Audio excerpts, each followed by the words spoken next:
ఏమండి ఏమండి అర్జెంటుగా మీకు విషయం చెప్పాలి. ఇప్పుడే చెప్పాలా? పొద్దున్న చెప్పకూడదా? మాత్రం ఎక్కువ లాంతర్ల తలకైదు. పొద్దున్నే మ్యాటర్ పాచిపోద్ది.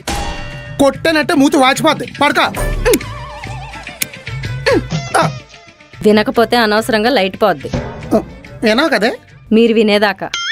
చెప్పిసావు బా పెద్దలందరితో పంచాయతీ పెట్టి కొన్ని నియమాల్ని నిషేధించేయాలి బా. నిన్న అంత బాధించేసిన నియమాలు ఏమున్నాయో నిషేధించేయడానికి. ఎద్దులా కష్టపడాలని మగాడికి పెట్టిన పద్ధతులు.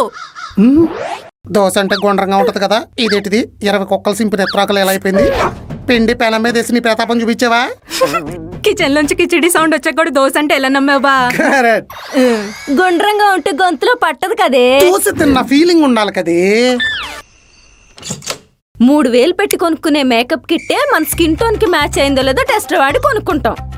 2000 పెట్టి కొనుక్కునే అవుట్ ఫిట్ మన బాడీకి ఫిట్ అయిందో లేదో ట్రైల్ వేసి మరీ చూసుకుంటాం. ఆఖరికి 10 రూపాయల రబ్బర్ బ్యాండ్ కూడా పర్ఫెక్ట్ మ్యాచింగ్ మెయింటైన్ చేస్తాం. లక్షలు పోసుకునే మొగుడు మాత్రం మన స్కిన్ టోన్ కి మ్యాచ్ అవడు, బాడీకి ఫిట్ అవడు, ఐడియాల్ కి సింక్ అవడు. అన్ని సింక్ అయితే మీలాంటి పెంకు మొహాలతో కాపరాలు ఎందుకు చేస్తారే? సినిమాల్లోకి వెళ్తారు కానీ. పడుకోనా ఇప్పుడు? పడుకోండి. సర్లే, అర్ధరాత్రి ఏమిస్తావులా గానీ పొద్దున్నే పంచాయతీ పెట్టించేద్దు. ఏమండి ఏమండి అర్జెంటుగా మీకు విషయం చెప్పాలి. ఇప్పుడే చెప్పాలా? పొద్దున్న చెప్పకూడదా? మాత్రం ఎక్కువ లాంతర్ల తలకైదు. పొద్దున్నే మ్యాటర్ పాచిపోద్ది. కొట్టేనంటే మూతి వాచిపోద్ది. పడక వినకపోతే అనవసరంగా లైట్ పోద్ది. వినావు కదే, మీరు వినేదాకా. చెప్పిసావు మా ఫ్రెండ్ లావణ్య లేదు. లేదుగా, లేట్ మ్యారేజ్ చేసుకుని కాపురాలు పోయిందిగా. ఆ కాపురమే చేయనని ఇప్పుడు విడాకులు ఇస్తుంది. మ్యారేజ్ అంత లేట్ గా చేసుకుని డివోర్స్ ఏంటి ఇంత ఫాస్ట్ గా ఇస్తుంది? పెళ్ళి ఇక షుగర్ ఏమన్నా వచ్చిందా దానికి? లేదు, అలా ఆయన మీద చిరాకు వచ్చింది. 4 నెలలకే 4 రోజులకే వచ్చేసింది. పెళ్లి ఫోటోలు వీడియోలు రాలేదని వెయిట్ చేసింది. అంటే పెళ్లి కూతురు గెటప్ లో మిస్టేక్స్ ఏమైనా ఉంటే నెక్స్ట్ టైం రిపీట్ అవ్వకూడదని. ఎందుకే? బాబు నచ్చలేదా? భావాలు కలవలేదు. బావలు అంత నచ్చిన బావలే ఉన్నాయి. నీళ్లు తాగి బిందె మీద గ్లాస్ బోర్లించట్లేదంట. మిగిలిన పప్పు ఫ్రిడ్జ్ లో పెట్టమంటే కుక్కర్తో సహా పెట్టేశాడంట. తిన్నాక బేమని తేపుతున్నాడంట. తిన్నాక తేన్పు రాకపోతే తంజావూరు ఎవరైనా వస్తుందానే? ఏమో దానికి నచ్చలేదు. దీనికి బెడ్షీట్ నీట్ గా లేకపోతే నిద్ర పట్టదు. ఈడేమో పక్కన పడుకొని బొంగరంలో బెట్టంతా తిరుగుతున్నాడంట. దుప్పటి సిరిగిపోయిందని దీనికి దిగులు వచ్చేసిందా? ఏమో దానికి నచ్చలేదు. ఈటికి కూడా ఎడాకలు ఇస్తారానే? నచ్చకపోతే ఏటికనే ఎత్తారు. ఏట్లో తోస్తే తెల్లారుజోని తేలుతారు. మాటలో లైట్లు 2 అర్పేసి పడుకుందాం. ఎవరో లేకపోతే మర్చిపోయానండి. అర్రే, ఎన్నెళ్ళు కట్టేసి వచ్చేయండి.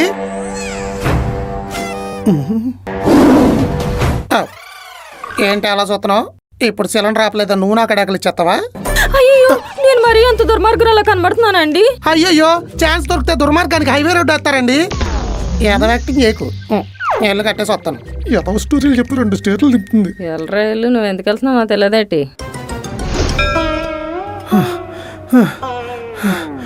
అమ్మా, అయ్యో ఏమండి, కిచెన్ లో అట్ల పిండి ఉండిపోయింది, కొంచెం ఫ్రిడ్జ్ లో పెట్టండి. అమ్మా అమ్మా, హాయ్ బాబాయ్.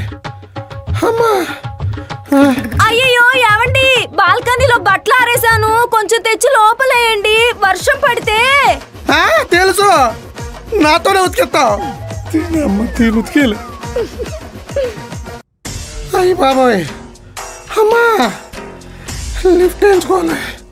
అమ్మా, అయ్యో ఏమండి, నీ ఎంకమ్మ ఇంకోసారి ఏమండి అన్నావంటే చంపేస్తా నిన్ను. అయ్యో లేదండి, ఇంకేం మర్చిపోలేదు, వచ్చి పడుకోమంటున్నా.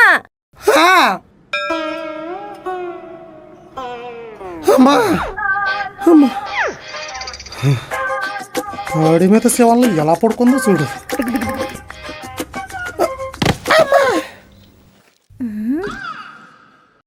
యావండి, పడుకోబట్టి పొడిసేం లేదు. అమ్మా,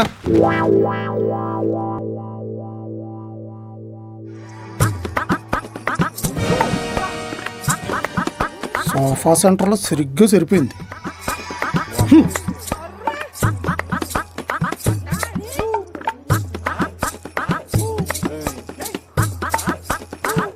పొద్దున్నే లేచి తింటున్నావా?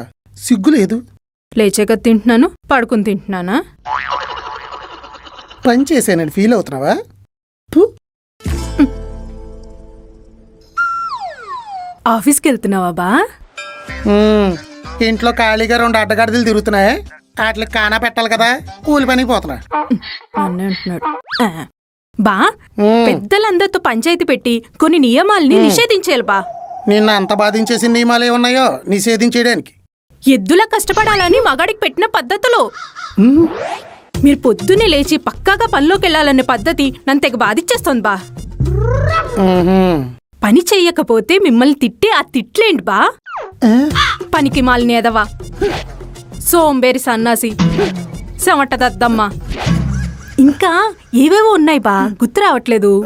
ఎక్కువ గుర్తు తెచ్చేసుకోకు, సిప్స్ గొంతులు సిక్కడిపోగలం. చిక్కడిపోయినా పర్లేదు, మీ జీవితాలు చిక్కులు సరి చేయాలి బా.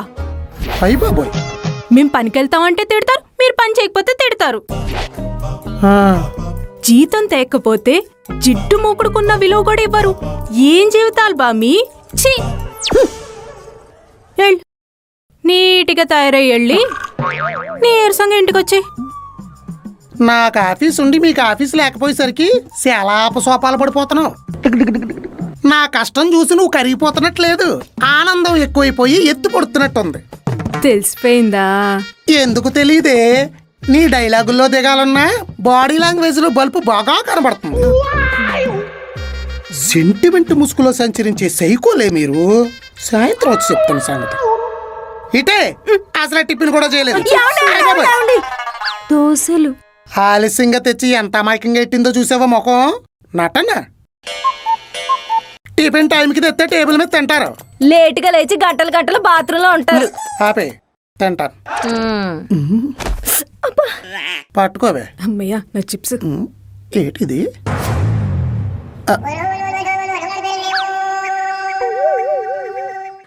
దోశ అంటే గుండ్రంగా ఉంటది కదా, ఇదేంటిది 20 కుక్కలు సింపిన ఎత్రాకలు ఎలా అయిపోయింది? పిండి పెనం మీద వేసి నీ ప్రతాపం చూపించావా? కిచెన్ లోంచి కిచిడి సౌండ్ వచ్చాక కూడా దోశ అంటే ఎలా నమ్మావా? కరెక్ట్.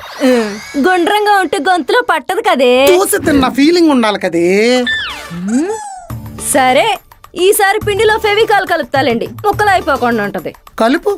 ఫెవికాల్తో పాటు తొమ్మ జిగురు, వాల్ పోస్టర్లు అంటించి గమ్ము కూడా కలుపు. కలిపి మీ నాన్న వస్తాడు, నానబెట్టి పెట్టు. ముసలోడు కదా, మళ్ళీ రావలేడు. మళ్ళీ పళ్ళ చెట్టుకి ₹1,00,000 బొప్పాయి. అట్లు తినటానికి నాన్న అంత దూరం నుంచి వస్తాడా? అట్లు తినడానికి కాదు, నీకు తిట్లు పెట్టడానికి. రీజను? కన్ఫ్యూజన్. నీకా? కాదు, బావకి. నీతో చెప్పుకొని బాధపడ్డా? నీతో చెప్పడానికి భయపడ్డాడు. అంత ధైర్యంగా నాన్నకేం చెప్పాడంట? పిల్లల మ్యాటర్ ఎత్తుతుంటే బావురు పిల్లిలా చూస్తాం తప్ప బదులు ఇవ్వట్లేదని చెప్పాడంట. ఇలా చూసుకోవడాలు మానేసి చెప్పుకోవడాలుంటే ఇంట్లో గొడవలుండవు. మీ బావ ఇంట్లో జీతం ఇచ్చి ఎన్నాళ్ళయిందో తెలుసా? జీతం ఇవ్వట్లేదా? మరి జాగ్రత్తగా జాబ్కి వెళ్ళిపోతున్నాడు, నువ్వు అడగట్లేదా? ఇవ్వాలని తెలీదా? చెప్పలేదంటే చెప్పకూడదనే కదా. మనకంటే ముఖ్యమైనదేదో ఉన్నప్పుడు అడిగినా అబద్ధాలే చెప్తారు. నిదానంగా నిజం చెప్తాడనుకున్నా, కానీ ఇప్పుడు నాన్నదాకా వెళ్ళింది. ఓహో, అందుక ఈ చైల్డ్ వారు. ఇప్పుడేం చేస్తారు మీరు? వచ్చే వారం వరలక్ష్మి వ్రతం బాగా గ్రాండ్గా చేస్తాం. అప్పుడు ఫ్రీగా పిల్లలు పుడతారా? అంటే వాదనలు ఉన్నప్పుడు వాయినాలు ఎందుకని? వాదనలు జరగకూడదని ఈ వాయినాలు. కొంచెం కన్ఫ్యూజన్గా ఉందక్క, క్లారిటీగా చెప్పవా? వరలక్ష్మి వ్రతానికి ఒక 50,000 ఖర్చు అయ్యేలా లిస్ట్ రెడీ చేసి మీ బావ చేతికిస్తా. ఇస్తే సరుకులు తేవాలి కాబట్టి శాలరీ గురించి ఎత్తుతాడు. ఎత్తితే ఏం చేస్తున్నావని అడగొచ్చు. బావిలో పడ్డ బకెట్ తీయడానికి బోరేయించి మరి బావి కాల్ చేయించినట్టుంది. డైరెక్ట్గా అడిగితే అయిపోద్ది కదా, ఇలా అడ్డదారులు ఎందుకని? డైరెక్ట్గా అడిగితే అనుమానమో అధికారమో అనుకుంటారు. ఇలా అడిగితే ఈగో హట్ అయ్యే అవకాశం ఉండదంటావు. వా, అందుకే అక్క ఆడాలందరికీ నువ్వు ఆదర్శ మహిళ అయ్యావు. తెలివితేటలు వాడాల్సింది తగాదాల్లో గెలవటానికి కాదు, తెగిపోకుండా ఆపటానికి. కూరలో కరివేపాకేసేది తినడానికి కాదు, తీసి పడేయడానికి. మనం కూడా బానేసాం. ఉద్యోగం మానిపట్టు తప్పుతా నా వల్ల కాదు. అనియా ఈడెట్టి టార్చర్కి ఏదో రోజు మార్చడానికి పోతావురా బాబు. సైడ్ డిష్ నంచుకున్నట్టు అలా నంచుకుంటాడేట్రా శాడిస్టేదవా. అయినా నువ్వెందుకని అర్లీగా వచ్చి లాగిన్ అయిపోతున్నావు? కంపెనీ ఫ్రీ క్యాబ్ ప్రొవైడ్ చేస్తుందని సంబరపడ్డా, కానీ క్యాబ్ మాత్రం 3 గంటల ముందే తప్పించుకుంటారు. ఓ అక్కడ ఎర్లీ పికప్, ఇక్కడ ఎర్లీ డ్రాపు. లాగిన్ అవ్వకుండా క్యాంటీన్లో టైంపాస్ చేద్దామంటే సమోసాలకి సాయిల్కి సగం శాలరీ అయిపోతుంది. మనకన్నా క్యాబ్ డ్రైవర్లు ఎక్కువ సంపాదిస్తున్నారు తెలుసా. తిన్నామ్మా జీవితం. సర్లే అన్నయ్య, డబ్బులు అడిగావు కదా, 20,000 జీపే చేస్తున్నాను, ముందు నువ్వు కూల్ అవ్వు. మా థ్యాంక్స్ రా బాబు. ఊరుకా అన్నయ్య. అవును, ఈ మధ్య డబ్బులు ఎక్కువ అడుగుతున్నావు ఏంటన్నయ్య? 50 లక్షలకి షూరిటీ పెట్టారా, అప్పులన్నీ తీర్చేసి కుటుంబంతో హ్యాపీగా ఉంటావని. నువ్వు ఈ అప్పు కానీ తీర్చలేదనుకో, నేను కుటుంబంతో సహా రోడ్డు మీదకి వచ్చేస్తాను, అర్థమవుతుందా. ప్రతాప్ సూసైడ్ చేసుకున్నాడన్నా, ఏం చేయాలో తెలియట్లేదు. అంటే ఇప్పుడు ఆ 50 లక్షలు అప్పులకి వడ్డీలు కట్టలేక సిడ్డి జారిపోతుందిరా కార్తీక్. చాలా రోజుల నుంచి శాలరీ ఇంట్లో ఇవ్వట్లేదు. ఏవైందని మా ఆవిడ అడగట్లేదు, అప్పులోళ్ళు ఆగట్లేదు. ఓ పక్క ఇంట్లో మా అమ్మ వాళ్ళు పిల్లల కోసం గోల. రైలు చక్రం కింద ఎట్టిన రూపాబిల్ల అయిపోయిందిరా పరిస్థితి. చక్రం ఎక్కినప్పుడల్లా లైఫ్ షేపులు మారిపోతుంది. సరే అన్న, హ్మ్, ఉన్న డబ్బులన్నీ నీకే కొట్టాను. హ్మ్. కొంచెం సాయంత్రం సిట్టింగ్ కొంచెం ఏయ్, సైడ్ డిష్ నేను పెట్టుకుంటాలే అన్నయ్య. హ్మ్. ఇచ్చిన డబ్బులకి ఇంట్రెస్టా? కాదు, మనం ఉన్న కష్టాల్లో బ్రెయిన్కి కొంచెం రెస్ట్. సరే పద, తాగి పడిపోతాం రాత్రికి.